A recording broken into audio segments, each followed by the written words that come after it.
Hello everyone and welcome to Goodwill's coverage of the nationalization of Vodafone Idea and the factors that led up to it.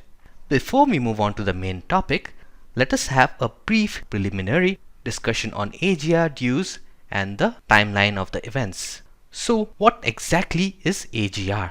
AGR or Adjusted Gross Revenue is the revenue earned by telecom companies, a share of which needs to be paid to the Government of India as license fees and spectrum charges. As per a 2015 ruling of the Telecom Disputes Settlement and Appellate Tribunal, AGR will include all revenue earned by a telecom company except capital receipts from non-telecom sources such as dividend payments, rent, capital gains from selling of assets, etc. This order was later upheld by the Supreme Court in October 2019. Now let us take a brief look at the timeline of the events. This issue started in 2005 when there was a disagreement between the Department of Telecom and the telecom companies regarding the scope of AGR. As per the telecom companies, AGR should account for revenue earned only from core telecom services and not from any other businesses. However, the Department of Telecommunications disagreed with them. This issue was then referred to TDSAT, who in 2015 clarified that the definition of AGR by TOT was the right one. After TDSAT ruled in the favor of Department of Telecommunications, the issue was then referred to the Supreme Court, and in 2019, the Supreme Court upheld the Department of Telecommunications definition of AGR and ordered telecom companies to clear all their dues, which includes AGR dues, penalties as well as interest on penalties by January 2020. However, in 2020, the telecom companies failed to clear said dues and the issue was once again referred to the Supreme Court to ask for a few adjustments. No adjustments were made to the AGR and the dues needed to be paid over a period of 10 years. In 2021, both Bharti Airtel and Vodafone Idea alleged discrepancies in the calculation of AGR. However, these allegations were once again thrown out by the Supreme Court. As of now, the total AGR dues owed by all telecom companies to the Government of India stands at 1.6 lakh crores. Now on to the main topic of what led to the nationalization of Vodafone Idea. As of last check, Vodafone Idea had AGR dues pending of about 58,000 crores.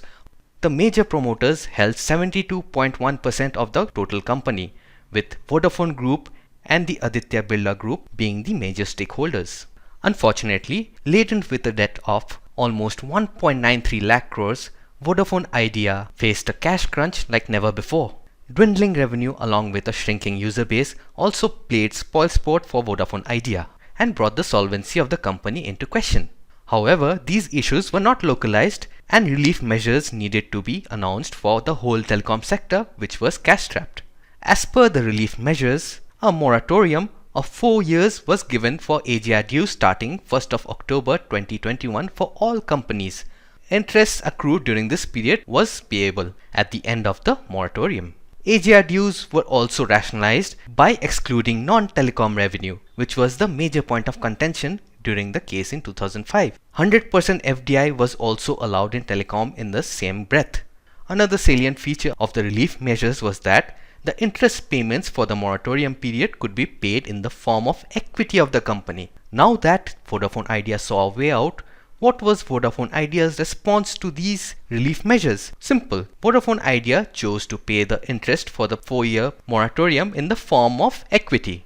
The interest owed to the government came to about 16,000 crores. The company thereby decided to transfer 35.8% of the company to the Indian government in lieu of interest payments. Now, the Indian government has become the largest shareholder in Vodafone Idea, thereby resulting in an indirect nationalization of the company. The result of this was that the shareholding of all stakeholders were to be diluted. Vodafone Group now owns 28.5% of the company, while Aditya Birla Group will hold 17.8%, with a total shareholding of 45.7% as compared to a promoter shareholding of over 70% previously. What are the conclusions that can be drawn from this particular deal? First off, the dilution in shareholding will also affect retail investors, which is a negative. It basically means that now you own a smaller portion of the company than you previously used to hold. In the long term, this is a good thing because it reduces the potential finance costs of the company for the next 4 years, since it does not have to pay any interest on the AGR dues for the moratorium period.